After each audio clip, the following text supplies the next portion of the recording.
I think it's very difficult to come up with, to find something about World War II and in a way the Holocaust or Hitler that isn't something that we've seen before. And I think, our minds get a little bit closed, as horrifying and interesting and stuff as those topics are. It's hard to get people to open up their minds and their hearts again, I think. And I always thought when I read this thing that it would be something that, well, for me was very fascinating, but I thought this is a great way into talking about the war, talking about what was going on over here, that's fresh and exciting and really interesting because I don't know about it, but also because it's a fascinating story and I don't know why I didn't know about it.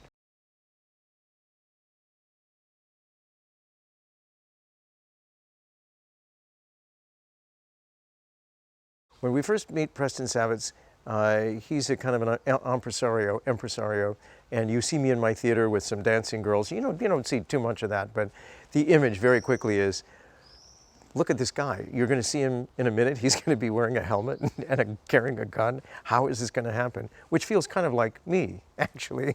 It's like a minute ago, I was like directing my play in New York, and here I am with a helmet, and I have to shoot and run around and be shot at, and I have a feeling there is a little bit of a similarity there between Preston and Bob, but that's who I am. You see me in the beginning. I come from a fancy New York world, obviously, theater, productions, and we're all here, we Monuments Men, because we're very similar in one thing. We're all art collectors, and we're all either historians or aficionados or something, but we're all very involved, and we know a lot about art because we have to be able to walk into a local German's house and go, oh, wait a minute, that's the real one.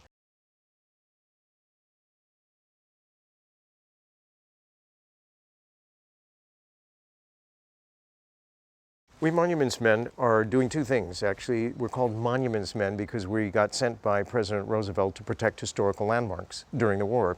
And actually, Monuments Men, I believe, started going over in the late 30s or at some point. It spans a pretty long segment of time, although our group really came, I think, in about 1944, and we were there till the end of the war. And our job was to protect historical landmarks and also to literally get stolen art back. This is the part of the story that I never really knew very much about.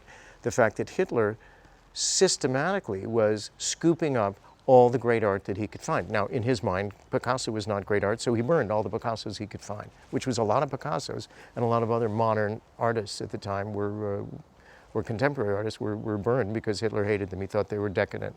But he really had his heart set on the Mona Lisa and some of the treasures of the Western world, basically. And he was building a Führer museum, which was going to house this amazing collection, which was not a collection, it was stolen, basically. I mean, that's a way of collecting, I suppose. He went into all the great museums that he could find and took everything that he could find. And it had to be stored somewhere while he was waiting for the Führer Museum to be built, which had never did get built. The model, which is part of the movie, is really fascinating. I mean, it's an amazingly large, scary thing. And the reality is, I mean, my God, what if he had actually won this war? It wouldn't just be the art, the entire world would have been taken over.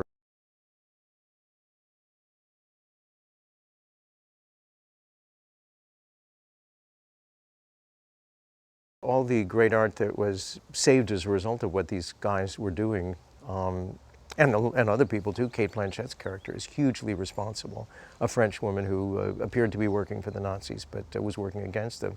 I think without her, the Monuments Men could not have been anywhere near as effective. She stored and cataloged and did everything, and in the most enormous eye of the hurricane. I mean, she was surrounded by Nazis all the time, always risking her life every minute of the day with what she was doing.